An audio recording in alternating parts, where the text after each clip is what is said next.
Soy el doctor Heredia. Voy a ser su docente de técnica quirúrgica.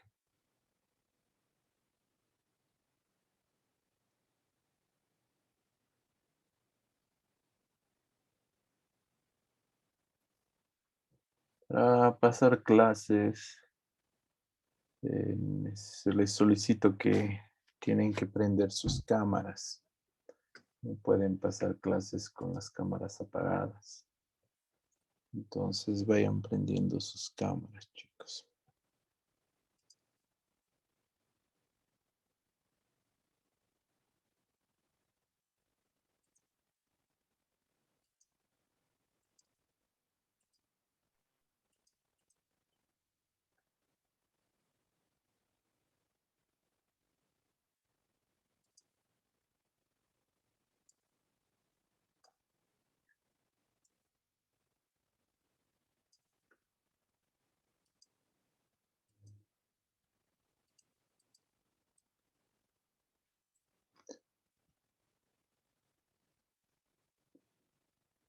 Yona, Brenda, Patricia, Claudia, Kevin, Pablo, Catherine.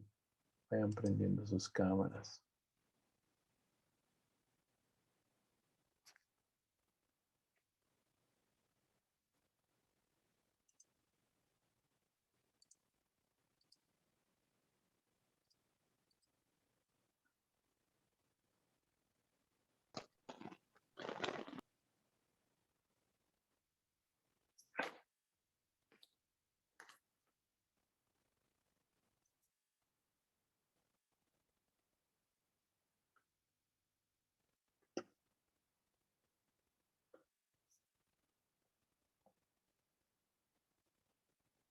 Muy bien por el esfuerzo de todos los que están prendiendo sus cámaras.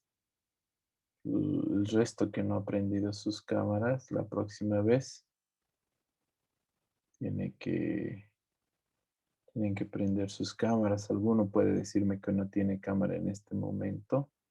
Hay que comprar una camarita. No necesita ser de muy alta definición. No importa, creo que cuesta 30 bolivianos una cámara para adecuar a la computadora, por favor. Los que no tengan cámara, yo reviso aquí en mi pantalla y los voy a poner a la sala de espera. No están prendidas sus cámaras. ¿Ya? En relación a eso. Después, ese es uno de los requerimientos que yo hago. En mi pantalla estoy compartiendo su plataforma. En la plataforma, primero que sale es el plan global. El plan global de la mm, cátedra, de la materia que está dictada oh, por la coordinación y revisada por mi persona. Este plan global, si ustedes lo agarran y lo tocan, se va a descargar en su computadora. Una vez que se descargue en la computadora,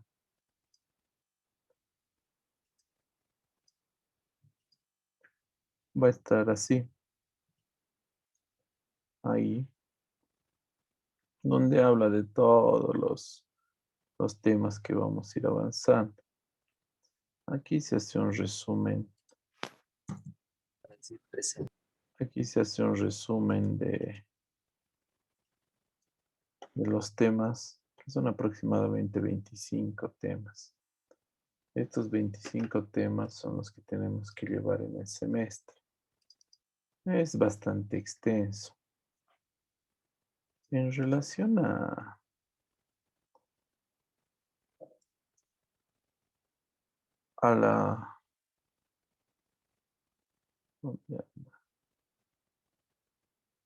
la bibliografía, en la parte final existe una recomendación. Entonces tenemos ahí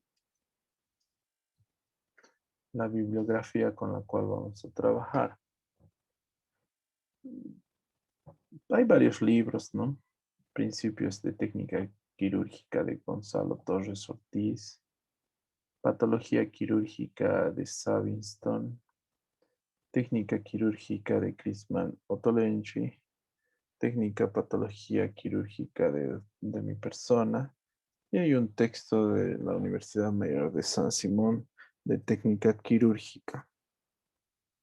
Siempre existe algo de dificultad en leer varios libros y varias bibliografías, especialmente a la hora de calificar y ponernos de acuerdo en las notas. Entonces, para no tener ese problema, hemos creado un libro de técnica quirúrgica que se adapte a los temas de la materia de la cátedra, ¿no? Entonces,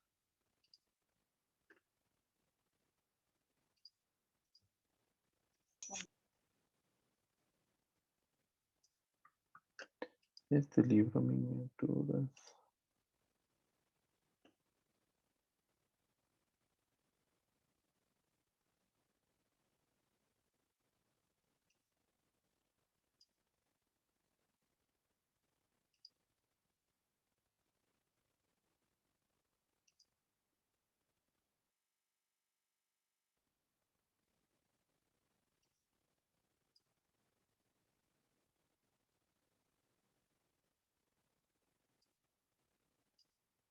En este libro que mi persona ha escrito conjuntamente con unos colegas, es técnica y patología quirúrgica. El libro ha sido escrito por mi persona y el doctor Weimar Vergara, revisado por estas personas y otras personas. Está registrado el libro. ¿Y de qué nos habla? Nos habla de los temas que tenemos: historia de la cirugía, bloque quirúrgico, instrumental, acto quirúrgico, hemostasia, técnicas clínico-quirúrgicas, diéresis, síntesis, apósitos, y hasta aquí es el primer examen, por si acaso, hasta cirugía de tráquea. Más o menos son hasta la página 174. Entonces, todo este libro está escrito de la manera más dinámica posible, más colorida, para que ustedes puedan ir viendo y conociendo ahí los instrumentos, las síntesis, instrumental de síntesis, el acto quirúrgico, la parte teórica, la parte procedimental, la hemostasia y todo lo que corresponde a, a la parte que nos toca llevar, ¿verdad? Entonces, este libro se ha creado con la intención de que no tengamos ningún problema en la evaluación de ustedes durante el semestre y todos podamos tener una misma forma de responder a las preguntas solicitadas. La universidad nos ha pedido que realicen esta evaluación diagnóstica. Está a seguir en perdón, acá está la clase. Y acá abajo va a aparecer el otro y la otra y la otra y así sucesivamente, por si acaso, para que entren al link. ¿Listo? Y después nos pide una evaluación diagnóstica.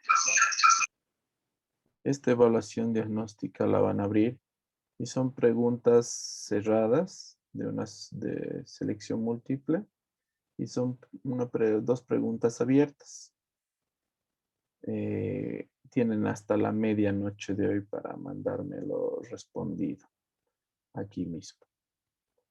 ¿Ya? Lo llenan todos los datos y lo devuelven el documento hasta la medianoche. Y después empiezan los temas. El tema 1 que vamos a ver ahora es tema de introducción y área quirúrgica. 2, instrumental, acto operatorio y así sucesivamente están cargados hasta el tema de traqueostomía, que es la primera, ahí es el primer examen. Tienen sus links de PowerPoint, es decir, esto se conecta al Drive mío para descargar el PowerPoint, el que yo les voy a mostrar, ya está cargado. Cuando avancemos las clases, debajo de esto va a aparecer un link para que ustedes puedan ver lo que hemos grabado, lo que hemos pasado a la clase. ¿Listo, chicos? Los exámenes de evaluación no varían, siguen siendo 2 parciales y un final. No son acumulativos, son 10 temas, 10 temas y 10 temas, o aproximadamente entre 7, 8 temas. El primer examen es más sencillo porque todos son teóricos, conceptos teóricos. El segundo examen ya es un poco más complejo porque ya son patologías, pared abdominal, etcétera. Y al final ya tienen cálculos con lo que es líquidos y electrolitos, quemaduras, shock, que son un poquito más complejos esos temas. Entonces les pido por favor que estudien la materia para evitarse problemas más adelante. En relación a la bibliografía, ya les he mostrado, va a estar grabado también ahí y está en el plan global. El libro es libre de ustedes elegir cuál leer. La medicina es una sola, por lo tanto, muy poco va a variar. En relación a si les interesa el libro que hemos escrito nosotros, me escriben por chat privado y yo les respondo cómo pueden adquirirlo, ¿ya? En relación a las clases, vamos a tratar de hacer lo más dinámica posible, tratando de mostrarles algunos videos en el caso que fuera necesario, o cirugías, pero siempre apoyándonos en lo que es el refuerzo académico, porque al final el médico lo que tiene por lo que tienen en la cabeza es por lo cual te pagan, es el conocimiento que ellos necesitan de tu cabeza. Y por eso es que necesitamos aprender tantas cosas académicas. En generalidades y en introducción, eso sería todo. No sé si tienen alguna duda o pregunta, jóvenes.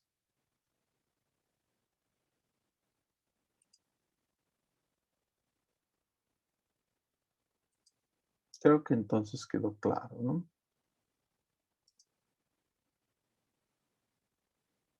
Michelle Ayala, ¿por qué no está prendido tu cámara?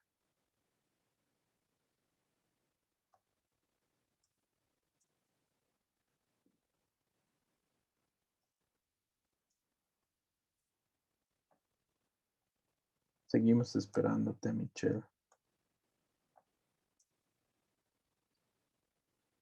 O tal vez no está.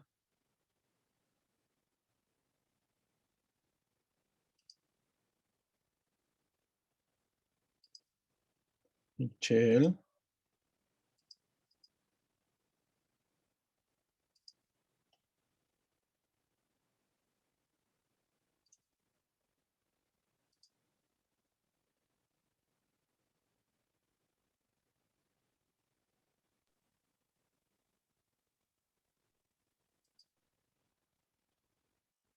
Bueno, el resto vayan prendiendo sus cámaras también. ¿Alguna duda, pregunta, jóvenes?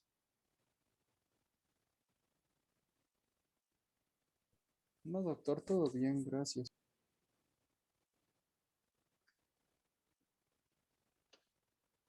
Benjamín, tu cámara. Doctor, si se da cuenta, trato de prender y apagar mi cámara, pero no está funcionando. ¿Qué? Dices que has prendido tu cámara y no está funcionando. Sí, o sea, si se da cuenta, prendo y apago, pero no sale la imagen. Cuando prendes, aquí se marca como prendido, aunque no funcione tu cámara. Sí, por eso. Aparece mi nombre y cuando lo prendo ya no aparece nada. Lo apago y Trata de aparece el nombre solucionar nuevo. para la próxima ya. Igual el Vale, resto traten de solucionar para la próxima, chicos. vale.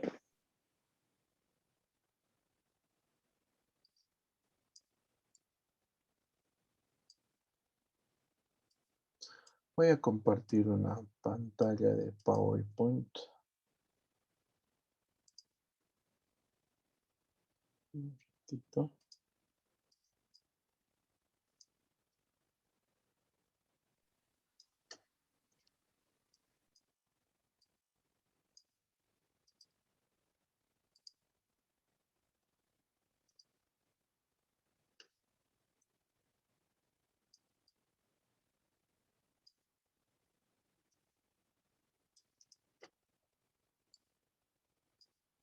Se ve, ¿verdad?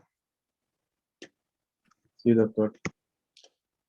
Sí, Dentro, doctor. dentro del estudio de la medicina, dentro del aprendizaje de la medicina, existen algunas cosas reales que pasan. Por ejemplo, hace, hace muchos años cuando se enseñaba medicina en auditorios sin diferenciar niveles, eh, se veía que los alumnos de quinto año, sexto año, estaban al lado del profesor y los alumnos de cursos inferiores estaban en la galería arriba.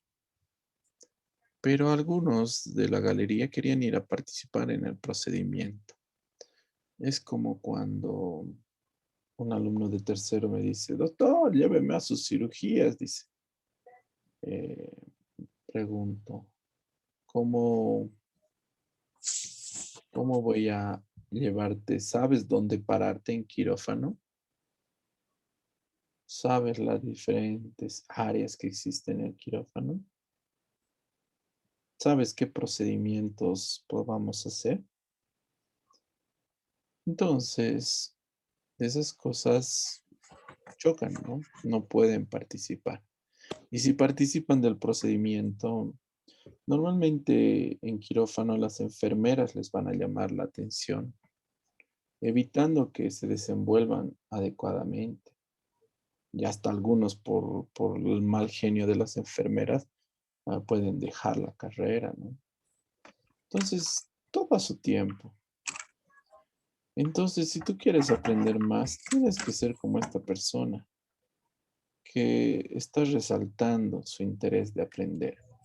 Permanece en su posición, en su nivel, pero está de pie para poder ver mejor, para poder adelantarse al conocimiento. Claro que existe también otros como este, si ustedes ven, "Ay, ¿a qué hora terminará el doctor? No es la clase de inauguración esto porque habla tanto. Y a mí que me interesa esto. Entonces, también existen ese tipo de alumnos. Alumnos muy interesados y alumnos que por X o Z motivo no están interesados.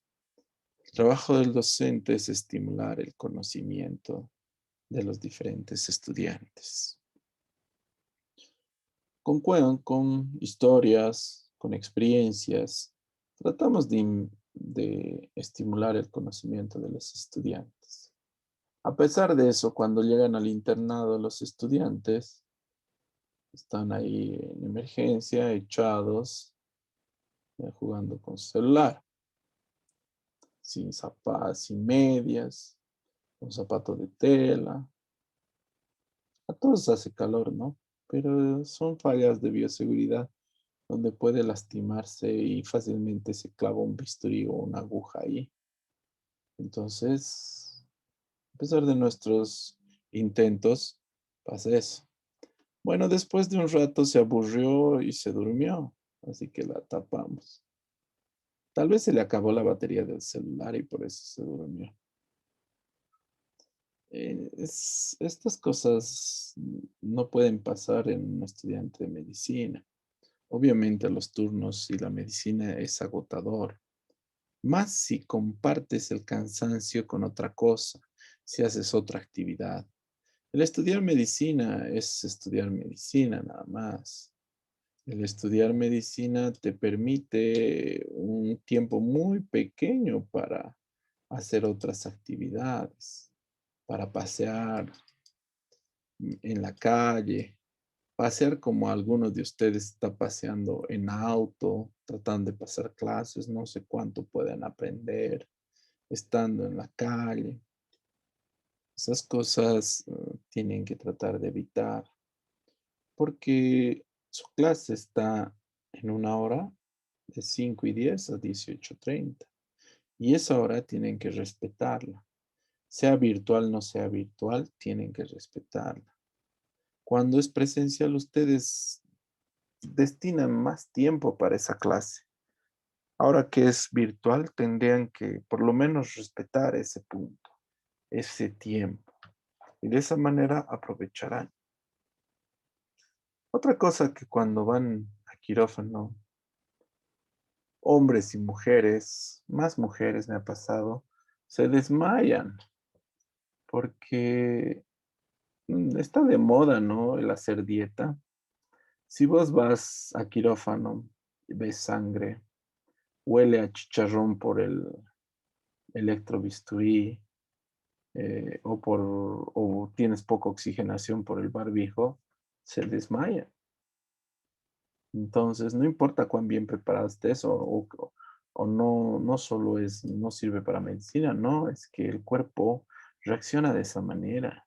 El cuerpo siente sangre, siente ese olor a charque, a chicharrón, y se siente agredido por instinto, libera grandes cantidades de adrenalina que se lo consumen toda la glucosa y está de dieta más de paso y se desmaya. Ven lo pálida que está.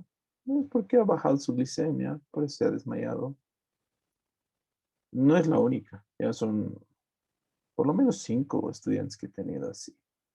Y algunos se caen muy duro, se caen muy duro, así que hay que tener cuidado.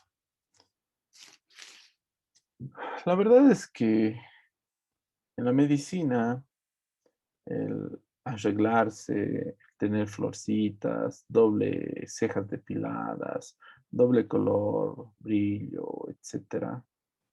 Estás, puede parecer simpática, bien arreglada la señorita, pero no está para medicina. Medicina es tener la cara como una papa lavada, porque eso desrecomienda la bioseguridad. Estamos para servir y aliviar las molestias, no generar otra molestia al paciente. Ustedes me dirán qué pasa. Bueno, pues del maquillaje se cae en la cirugía y se infecta la herida, punto. La depilación es lesionar pestañas y estas pestañas que quedan están sueltas o quebradas. La florcita está además, se puede caer dentro de alguna curación.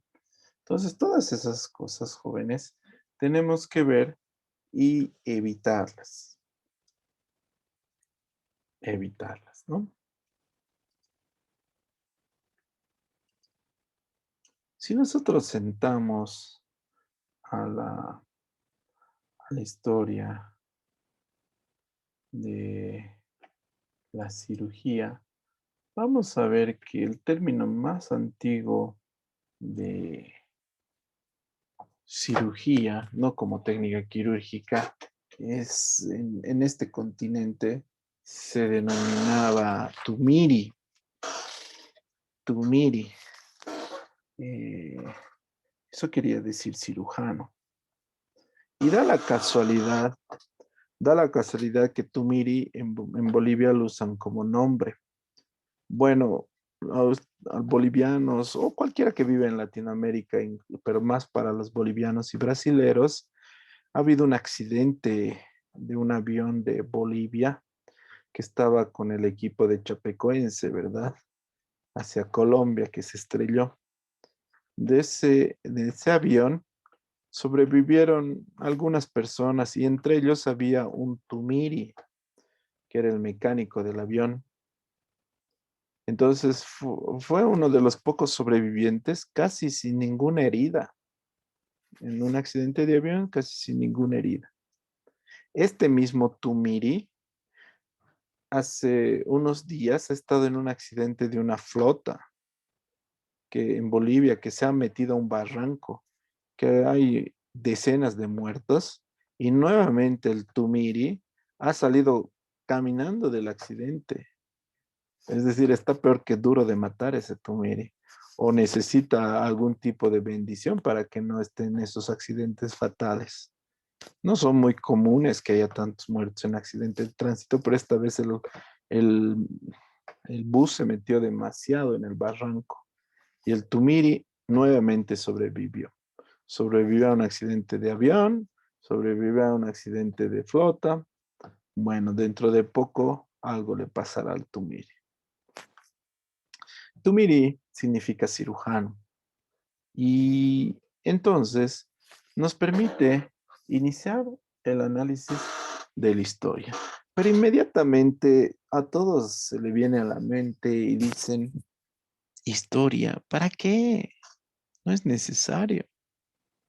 Nadie me va a enseñar, no me va a importar la historia para nada, dice. Pues la historia sí es bastante interesante. Nos permite dos cosas la historia. ¿Qué cosas? Primero, es placentero aprender una historia. Entonces, cerebro te hace placentero aprender una historia. Dos, el cerebro está diseñado por la evolución para aprender las historias.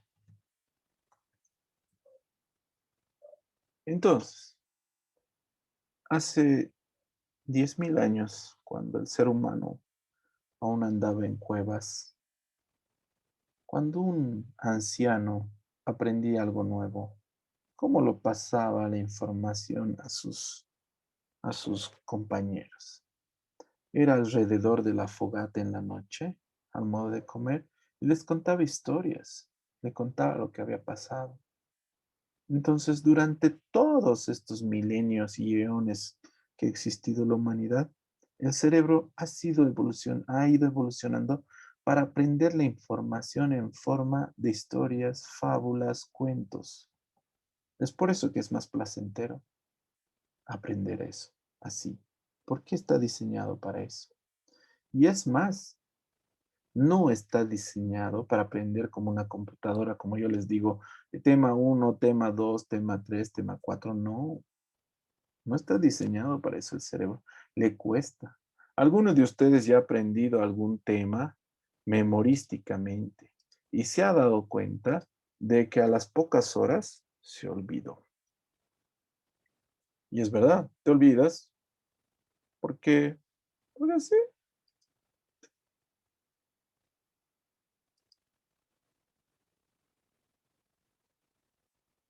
¿Qué pasó? Ujú.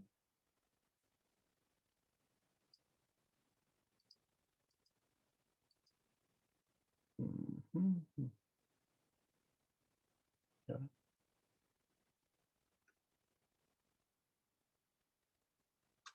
Un segundo.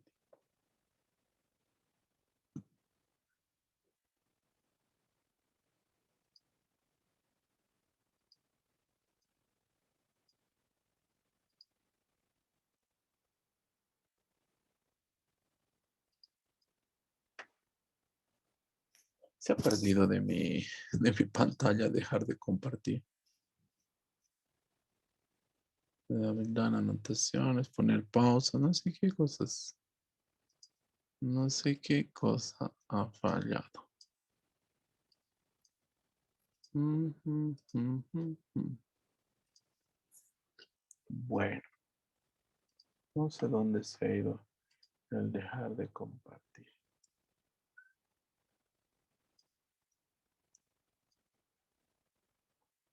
Estoy compartiendo un video. Ahora recién ha vuelto a aparecer. ¿Se ve, chicos? Sí, sí. Sí, doctor. Es que tenía que dejar de compartir porque si no mejoro el sonido no van a poder escuchar nada. Ahora sí, ya está, ya encontré. Entonces, no sé exactamente desde dónde es la historia, pero veremos desde aquí. Son recuerdos de un momento mágico y trascendental de la medicina. En 1970, un viajero trajo el virus desde Pakistán hasta la pequeña ciudad alemana de Meschede. A pesar de la cuarentena, infectó a 18 pacientes y enfermeras del hospital.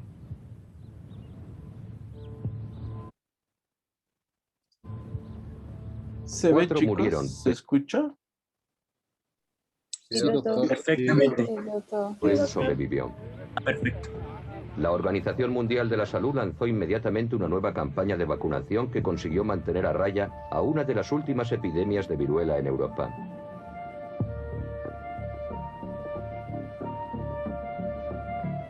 Desde entonces no han sido necesarias más campañas obligatorias de vacunación.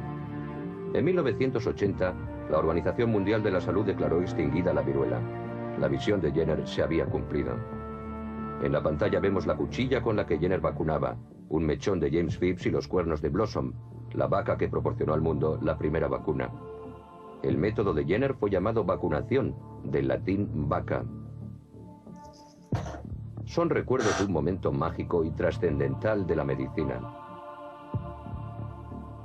Jenner no sabía por qué su vacuna funcionaba. Ni siquiera supo qué era lo que causaba la viruela. El mundo desconocido de los microbios estaba todavía por descubrir. Desde ahí es lo que quería. La otra es un final de historia. Y no fue explorado hasta 50 años más tarde por Louis Pasteur en París. Un Pasteur, un monstruo de la medicina. Este químico francés realizó algunos de los descubrimientos más importantes de la historia de la medicina. ¿Qué era? ¿Médico? No, era químico.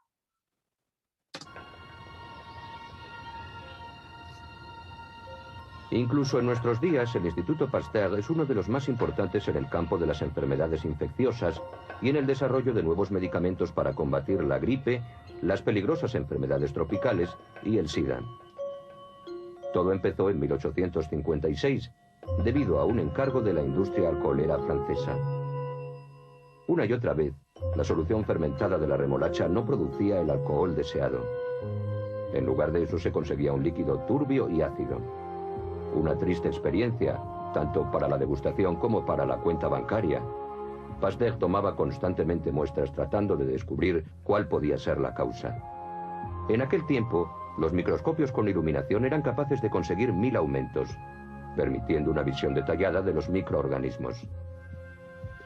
Mirando a través del microscopio, Pasteur descubrió que la bacteria de la levadura fermentaba el jugo de la remolacha produciendo alcohol, mientras la bacteria blanca del vinagre lo hacía imbebible. La muestra se asociaba con criaturas microscópicas, bacterias de varios tipos.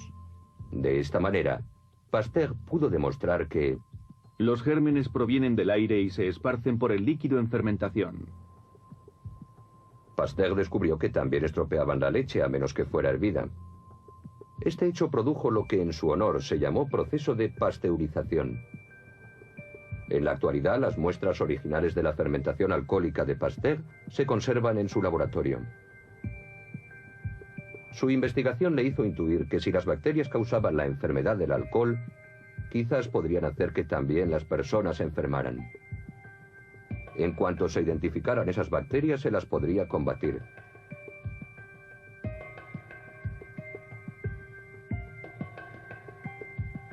Miles de personas morían año tras año mordidos por perros rabiosos. En 1880 Pasteur investigó los agentes patógenos que causan la rabia, pero fue en vano, ya que la producía un virus, un organismo infinitamente más pequeño que las bacterias. Los perros rabiosos tratan de morder en todas las direcciones. A continuación entran en un estado letárgico y excretan grandes cantidades de saliva antes de morir víctimas de una terrible agonía. El mejor amigo del hombre se convierte en su peor enemigo.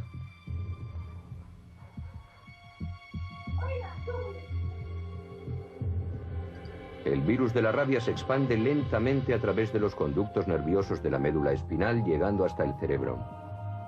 En los seres humanos se producen además unas contracciones terriblemente dolorosas. Las personas que padecen rabia no pueden tragar y acaban muriendo de sed.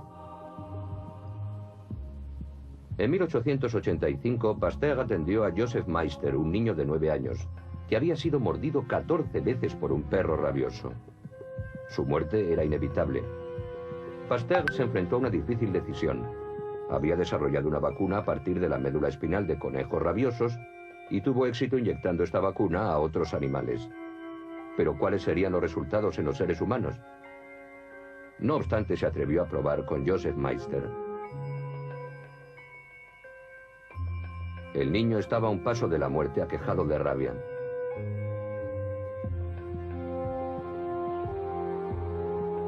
La vacunación contra la rabia se convirtió en una sensación mundial. Entre las personas desesperadas se encontraban 19 pacientes rusos de Smolensk. Pasteur logró salvar la vida de casi todos gracias a su suero. Muy orgulloso, Pasteur informó de sus hallazgos a la Academia de Ciencias. De 1.700 infectados solo murieron 10 debido a que fueron tratados demasiado tarde. La gente se dio cuenta inmediatamente de que había ocurrido algo extraordinario. El mismo Pasteur sintió temor ante los resultados. Había experimentado muchas veces con perros, pero ahora se trataba de seres humanos, lo que demuestra que Pasteur se preocupaba por la ética de sus actos, algo que sucedía tanto en aquel tiempo como en la actualidad. Pasteur, salvador de tantas vidas, se convirtió en uno de los personajes más admirados de la medicina y en un héroe famoso en todo el mundo.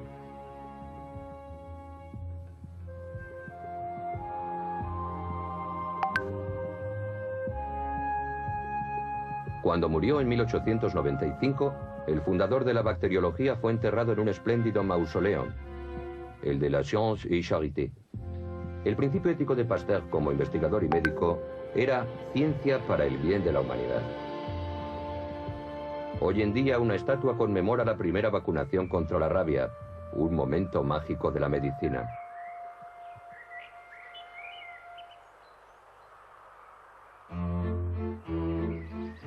Si un chico resulta arañado mientras juguetea con un perro, ya no debería ser motivo de preocupación para los padres. La mayoría de los niños han sido vacunados contra casi todo, pues existe antídoto contra muchas enfermedades. Pero los padres no serían padres si no se preocuparan. Niños, tened cuidado, no os vayáis a hacer daño. Entonces, como ustedes pueden ver, una historia es mucho más bonita. Siempre es mucho más fácil de digerirla y más fácil de poder aprender con eso. Por esa razón que nosotros rebasamos la historia. Un segundito, espérenme.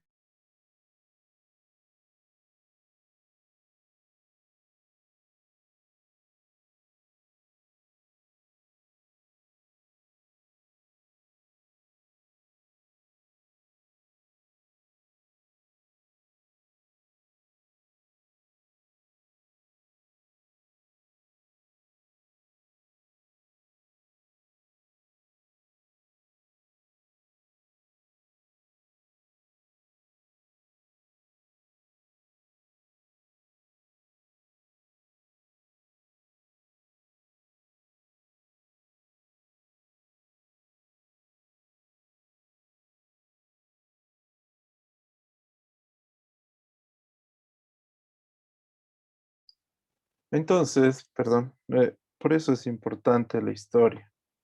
Vamos a tampoco a ahondar mucho en la historia, no se preocupen. Es importante ver que en la prehistoria los procedimientos eran por imitación a los animales, por observación. Muchas de las cosas que ha mejorado la vida del ser humano es por observación. se veía que una persona se golpeaba la cabeza y si esta cabeza estaba rota, es decir, con fractura de cráneo, había edema cerebral. Si el paciente sobrevivía, ese edema cerebral se edematizaba al lado de la fractura y cedía y vivía. Y era raro que las personas que se caían y golpeaban la cabeza no tenían roto la cabeza, pero se morían. A raíz de eso, se hacían las trepanaciones de cráneo. Es decir, trataban de imitar, obviamente a veces con malas interpretaciones de brujerías, misticismo, pero la observación inicial había sido buena. Si tú le das campo al cerebro para que se dematice, puedes esperar a que mejore y no va a fallecer el paciente. Eso es una cosa bastante importante.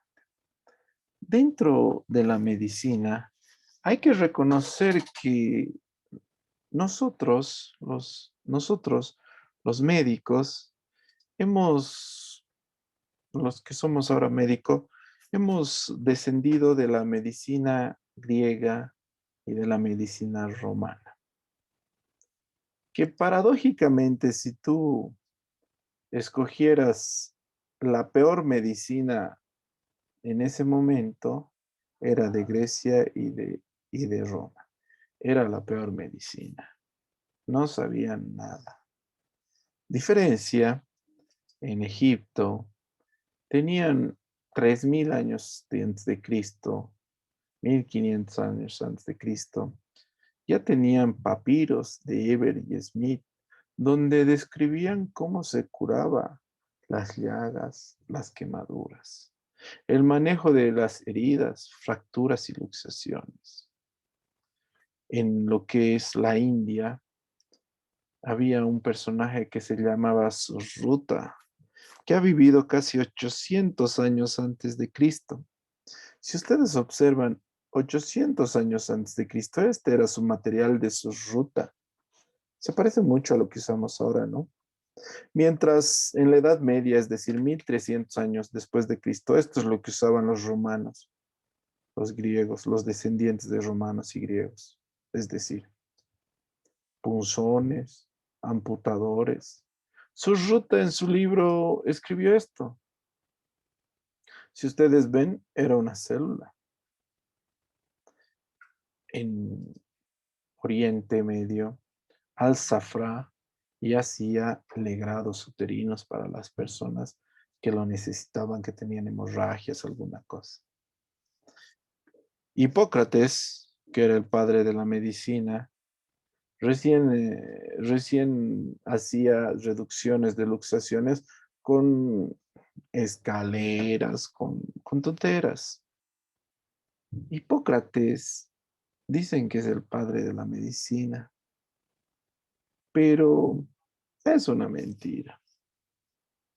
Es un vil mentiroso y lamentablemente tonto más resultó el Hipócrates.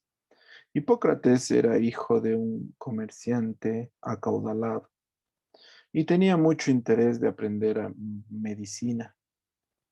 Entonces, con el dinero de su padre, viaja a la India y viaja a Egipto para aprender el arte de los médicos de India y Egipto, donde la medicina en India, Oriente Medio y en Egipto estaba muy avanzada. El chico Hipócrates aprendió lo menos posible. Yo creo que era el peor alumno de su curso, porque aprendió muy poco. Pero este poco de conocimiento, ese poco de conocimiento, ha revolucionado la medicina en Roma, porque ahí era misticismo todo. Si te enfermabas de neumonía, sacrificaban un toro para ver si los dioses te curaban. Hipócrates decía que en vez de sacrificar el toro, le lleven a un lugar donde haya buena ventilación, aire limpio, sol y con eso mejoraba. Es decir, ¿se imaginan si Hipócrates hubiera sido un alumno un poco más aventajado, los conocimientos que hubiera llevado? En su ruta en la India, y usaban anestesia con plantas y semillas para hacer las suturas. En Europa, ¿qué hacían? Te tenías una herida y lo más rápido posible te amputaban. Es decir, eran extremadamente atrasados. Eh, en el otro lado del continente, en México, en Centroamérica, los aztecas en el año 1548 casi se había extinguido su población, pero un médico de Azteca diseña este códice azteca que describe el episodio de la viruela.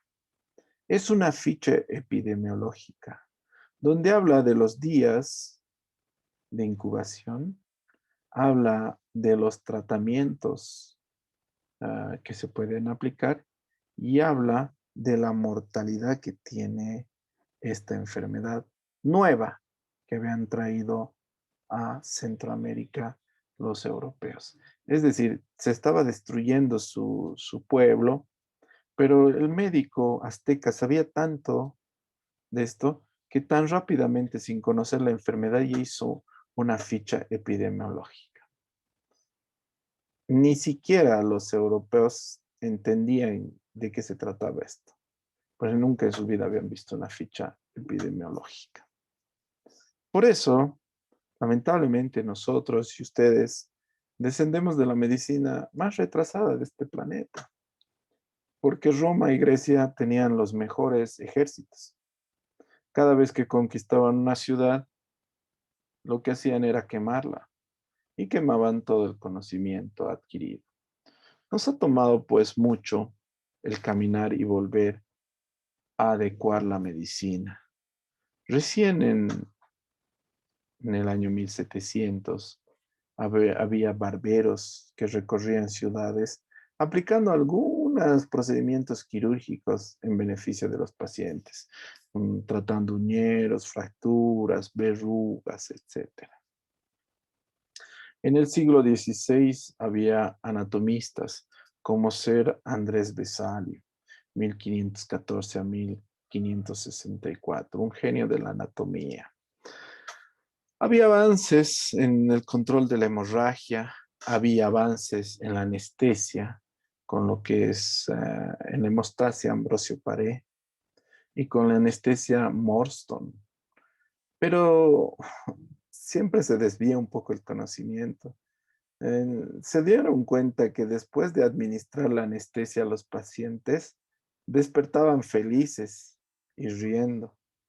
Entonces, los nobles, los ricos de esa época, le pagaban al anestesiólogo para anestesiar a su mujer y a su suegra para que estén felices todo el día y así no le molesten. Entonces se pervertía un poco la medicina, pero al fin y al cabo ya había algún tipo de avance. El conocimiento de asepsia, antisepsia aparece en el siglo XIX con Semmelweis, con Lister, con von Brunn, con Pasteur mismo, avanza la medicina. El primer libro o revista de cirugía fue la portada de la cirugía francesa en 1594 de la Facultad de Medicina, que hablaba de las quemaduras de las personas que trabajaban en las minas de carbón. Ya después del siglo XVIII, entramos al siglo XIX, donde ya encontramos monstruos de la medicina, como Baumann, Kocher, Trendelenburg, Broca, Billroth, Lister. Muchas de estas palabras los conocen ustedes porque algunos instrumentos, técnicas tienen su nombre, porque estos eran unos monstruos de la medicina. Ellos habían hecho avances sobre cirugía digestiva, endotorácica, neurocirugía, incluso James Hardy, último, ha hecho trasplante de corazón y pulmón. Pasando de la historia, nos adentramos a algunas definiciones. ¿Qué es para nosotros? ¿Qué es para nosotros la técnica quirúrgica? La técnica quirúrgica es la ejecución reglada y sincrónica de maniobras operatorias eficientes. La técnica quirúrgica se divide en técnica quirúrgica general y técnica quirúrgica especial. La técnica quirúrgica general nos habla de la parte general de los ambientes operatorios, de los instrumentos, manejo de instrumentos, manipulación de tejidos. No aborda ninguna intervención específica. La técnica quirúrgica especial ya nos habla de cada operación en particular. Entonces, ¿qué es una operación? La operación la definimos como un tratamiento cruento de los trastornos físicos o funcionales, desde el punto de vista exclusivamente técnico. Eso es una operación. La operación se puede clasificar en operaciones típicas y en operaciones atípicas. Las operaciones típicas son aquellas donde los tiempos operatorios se suceden en forma reglada y se ejecutan casi de memoria. Las operaciones atípicas son tiempos operatorios que se suceden en forma variable. Solamente están regladas en líneas generales, no en detalle. Varía en cada enfermo. Se realizan las operaciones atípicas en diagnósticos inseguros o en enfermedades que presentan complicaciones. Para realizar una cirugía debemos hacer dos pasos quirúrgicos especiales. Uno, la estrategia quirúrgica y otro, la táctica quirúrgica. ¿Qué quiere decir estrategia quirúrgica? Lo que conocemos como el preoperatorio, la operación propiamente dicha y el posoperatorio.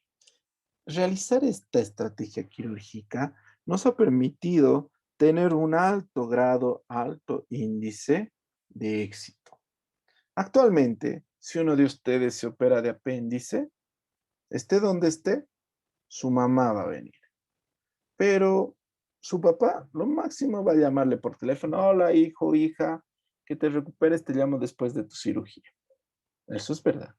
Pero si nosotros nos iríamos 20 años al pasado y te dirían que te van a operar, todos vendrían a tu cirugía, tu papá, tu mamá, tu hermano, tu tía, tu abuelita, porque había muy alto riesgo de morirse. Actualmente, con la estrategia quirúrgica, que habla de un preoperatorio, una operación y un posoperatorio, hemos elevado nuestra garantía de resultados. Lamentablemente, este éxito lo ha malinterpretado la población en general, donde creen que somos infalibles. Es ridículo. Un abogado presenta 10 documentos porque se ha equivocado en los primeros 9. Un profesor revisa la clase 10 veces porque se ha equivocado 9 veces antes. Pero el médico tiene que hacerlo a la primera, bien, y en muchas veces repetir a varios pacientes lo mismo. Es decir, es imposible. Se trata de estadísticas. Tenemos éxito, pero no de ninguna manera tenemos garantías. Nadie puede garantizar que van a sobrevivir a un procedimiento quirúrgico. La población en este momento, lo único que está esperando es que los médicos de todo el mundo, se paren y digan, perdonando la palabra, no molesten más, no vamos a trabajar, punto. Porque no pueden exigirnos perfección. Somos seres humanos. El médico, cuando hace turno, opera a las 3 de la mañana. Y tiene que hacerlo bien. Está bien, tiene que hacerlo bien. Pero, a ver ustedes, a su contador, vayan a tocarle a su puerta a las 3 de la mañana. Con un palo te va a salir, con un garrote te va a salir. Seamos respetuosos con los médicos. Y nosotros tenemos que hacer entender a la población que no existe garantías de 100%. A mí me dicen, doctor, ¿garantizado? No se preocupe, señora. Aquí tengo a mi colega, el garantizado le va a operar. Prefiero irme a dormir. Nada de garantías. Otra es la táctica quirúrgica. Es el plan trazado por el cirujano antes de realizar el procedimiento. Esto más o menos quiere decir la experiencia. Por ejemplo, cuando yo voy a operar un paciente, una hora antes al ir a quirófano, me pregunto, ¿es gordo o es flaco? ¿Cuánto será el espesor de su grasa? ¿Voy a hacer una incisión grande? ¿Voy a hacer una incisión chica? ¿Voy a hacer una incisión subcostal? ¿Una incisión en la línea media supraumbilical? ¿Qué separadores voy a usar? Esa es táctica, ya estoy planeando. Si sangra mucho, ¿qué voy a hacer? Entonces, todo eso es táctica quirúrgica, que se suceden gracias a diferentes maniobras quirúrgicas. Las maniobras van a ser también básicas o generales, que son aplicadas a muchos procedimientos, y maniobras especiales que son aplicadas a un procedimiento en específico. Hasta aquí, ¿alguna duda, jóvenes? Creo que no, ¿no? Bueno, hemos llegado a generalidades, hemos visto algo de historia, que es el tema 1, hemos subrayado la cancha donde el docente dice, por favor, que todos habiliten su cámara, pero cuando habiliten su cámara, quédense pues en la cámara, no se vayan. Marcos, ¿dónde has ido? Verónica, ¿dónde has ido? No se vayan de la casa. Dejan la cámara prendida y se fueran. También hay algunos otros que de incógnito pasan. Ariel, prende la luz. Está todo oscuro. Es que me lastima los ojos, doctor. Uy, en quirófano es una iluminación brutal, ni te imaginas cómo es la luz. Eso vas a tener que, que mejorarlo unas gotas tal vez. Hay otro que, Eric López, por ejemplo, tiene una luz enorme detrás de él y no veo nada. Así que puede ser Eric, puede ser, no sé, como en Enchufe TV alguna vez han visto, hay un globo con unos ojos y una boca, si te deja. Pero bueno, gracias a todos ustedes por compartir las imágenes. Yo sé que es difícil porque quieren estar despeinados, con la barba crecida, con la ropa cómoda, que es ropa rota, y para cambiarse es siempre difícil, ¿no? No quieren bañarse, están en cuarentena, han engordado por la cuarentena, es normal, en cuarentena ¿quién hace ejercicio? Dios mío, entonces solo es comer y comer y comer, yo ya estoy, bueno, no estoy aburrido, pero ya pago las consecuencias de comer y comer. Entonces, para la próxima clase todos tienen que estar, por favor, con sus cámaras, ya van a estar alistados. Y he visto algunos de los colegas que se cambian de la mitad para arriba nomás y están para abajo con sus calzoncillos. No importa, solo recuérdense no pararse en eso y por mí perfecto. Los que no habiliten sus cámaras les voy a poner en la sala de espera, chicos, porque no sé si están atendiendo la clase o no. Es decir, a veces es importante verle su cara, conocerlos, ver reacciones, es decir, a veces digo conceptos malos y para ver si me están atendiendo, y si no están prendidas las cámaras no puedo ver reacciones. ¿Listo? No sé si tienen alguna duda o pregunta para ir terminando. No se olviden hacer la evaluación diagnóstica. No nos han dicho el valor que va a tener todavía, pero es transversal, así que aprovechen en hacerlo. No es muy larga. Listo. Bueno, chicos, que les vaya bien. Ha sido un placer conocerlos. Si hay clases presenciales a fin de semestre, nos vamos a conocer en persona. Si no, virtualmente. Que les vaya bien, chicos. Hasta luego. Chao, chicos. Gracias, doctor. Hasta luego. Eso, doctor. Chao.